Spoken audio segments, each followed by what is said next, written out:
Every communications leader has experienced building a meticulous report, only to realize the industry narrative has moved on by the time it is presented.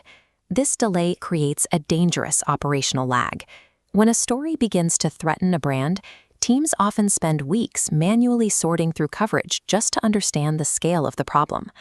By the time these insights reach the C-suite, the window for a strategic response has closed. Competitors have pivoted, and the public perception of the brand is already baked in. This compares modern PR measurement tracks. Most operate on the legacy workflow at the top. A 30-day sort leads to a quarterly report arriving too late, closing the strategic window. The bottom track uses AI to process data in 48 hours, redirecting narratives instantly. PR teams today struggle with velocity, not a lack of data. Relying on retrospective analysis forces brands to play defense, whereas real-time signals allow them to shape outcomes while stories form. Traditional media monitoring is strictly a collection exercise built on Boolean keyword matching. Boolean logic uses simple operators like and, or, and not to filter search results. This legacy approach yields massive, messy data dumps filled with irrelevant noise. Because the system only looks for keywords, humans must manually filter the results to find what actually matters. Media intelligence is different. It focuses on the active interpretation of coverage, identifying what a mention actually means for a brand's competitive position. AI-powered semantic analysis replaces manual filtering by evaluating the context and prominence of a mention. It weighs the impact of a headline differently than a name buried in a final paragraph. Enterprise leaders face a choice: continue relying on vanity metrics or adopt true narrative intelligence. The most significant advancement in modern intelligence is the ability to organize fragmented data into coherent groupings.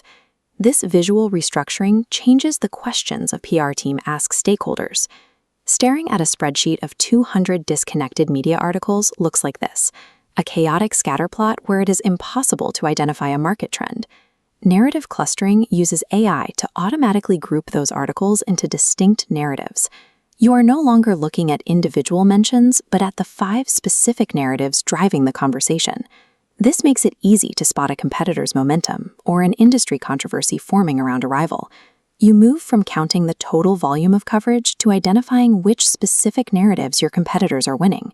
This brings us to share of voice, or SOV.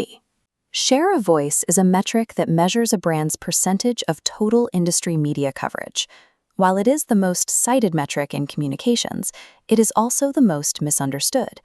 Many teams use raw SOV to prove market dominance, believing that a higher percentage of mentions always equals success. However, raw volume is a vanity metric that blinds teams to narrative context and sentiment. High volume is not an advantage if the coverage is negative. This quadrant chart shows the danger. A brand with 35% share of voice built on positive industry news is in a healthy position. But if that share increases to 38% due to a viral controversy, the competitive position plummets. Dynamic share of voice tracking solves this by weighing coverage volume against sentiment and publication authority. Pursuing a high share of voice without understanding the underlying narrative creates a massive strategic liability for any modern enterprise brand. Not all media coverage carries the same weight. A competitive analysis that fails to account for the quality of an outlet will produce distorted results. Publication tiering is the practice of weighting outlets based on their readership and domain authority. This ensures a mention in a national business outlet counts more than a post on a low-traffic blog. Filtering out low-level noise often causes raw mention counts to drop. Leaders must be prepared to explain to executives why high-impact signal is more valuable than inflated volume. These high-tier narratives are now being ingested by generative AI models, which use that data to define your brand's reputation to the public. Tracking LLM perception is essential.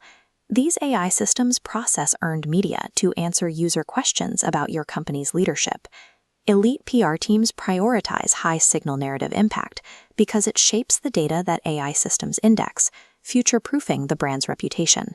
A structured intelligence program allows for vulnerability mapping, finding where rivals have weak or uncontested storylines. This vulnerability matrix shows gaps in practice. Competitor A dominates the innovation story, but competitor B is entirely absent from executive thought leadership. This gap analysis provides a blueprint for your budget, focusing earned media efforts on narratives competitors ignore. Selecting the right infrastructure depends on your mandate. This decision tree shows Path A, traditional monitoring focused on basic archiving and monthly reporting. Path B is narrative intelligence, required for enterprise teams that need real-time agility to prove actual business value to the C-suite. High-growth brands cannot justify legacy monitoring if their goal is to lead their industry's conversation. Shaping a market narrative is impossible if a team only analyzes data from the previous quarter. Communications teams are increasingly replacing Boolean searches and raw volume metrics with AI clustering and real-time strategic signals. In the modern media landscape, engineering a reputation through narrative intelligence is what separates market leaders from those just tracking their mentions.